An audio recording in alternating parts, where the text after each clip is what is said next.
Hello കൂട്ടുകാരെ, നിങ്ങൾക്ക് ദീപാവലിക്ക് എവിടം വരായി? എനിക്കെൻ്റെ ഫസ്റ്റ് ഗിഫ്റ്റ് വന്നു. അതെൻ്റെ നെയ്ബറിൻ്റെതാ. നോക്ക്,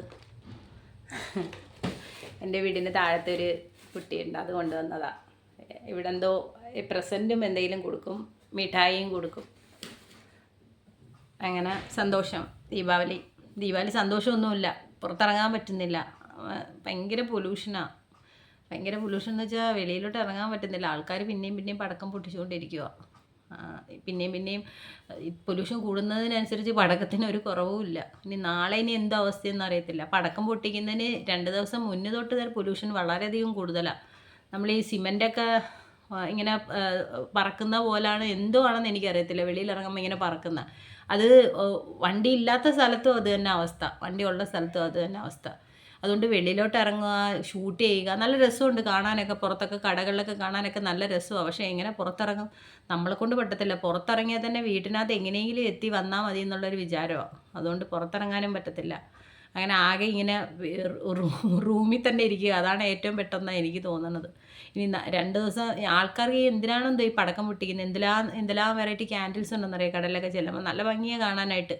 പല വെറൈറ്റി ക്യാൻഡിൽസ് ഉണ്ട്. അതൊക്കെ ഞാൻ ഒരു വീഡിയോ ഇട്ട് കാണിച്ചു തരാം. ഞാൻ എന്ത് ഭംഗിയുള്ള ക്യാൻഡിൽസും കാര്യങ്ങളും ഉണ്ടായിട്ടും ഈ പടക്കം എന്തിനാണ് പൊട്ടിക്കുന്നതെന്ന് എനിക്കറിയത്തില്ല.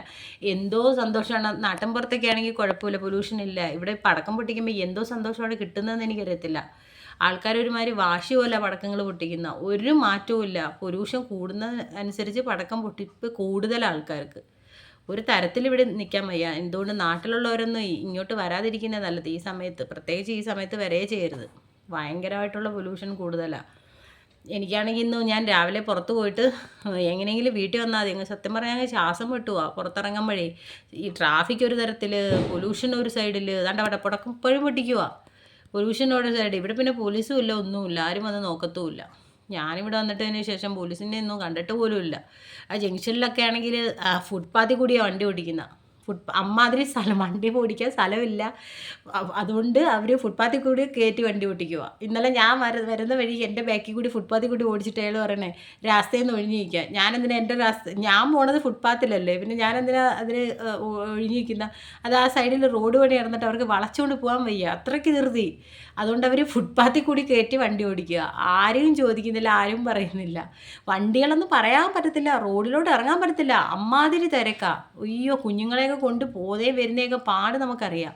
അതുകൊണ്ട് ആരും ഈ സമയത്ത് ഡൽഹി കറങ്ങാനും കാണാനും ഒന്നുമല്ല. ഇത് എന്ത് ദീപാവലിയാണെന്ന് എനിക്കറിയത്തില്ല. നമുക്ക് പുറത്തോട്ടൊന്ന് ഇറങ്ങി ശ്വാസം വലിച്ച് ശ്വസിക്കാൻ പറ്റത്തില്ലെങ്കിൽ പിന്നെ എന്തോ ദീപാവലി ആഘോഷമാണ്.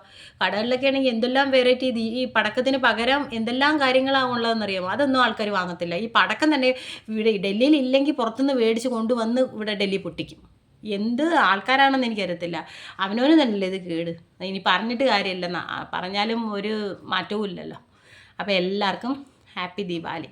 Okay, thank you so much.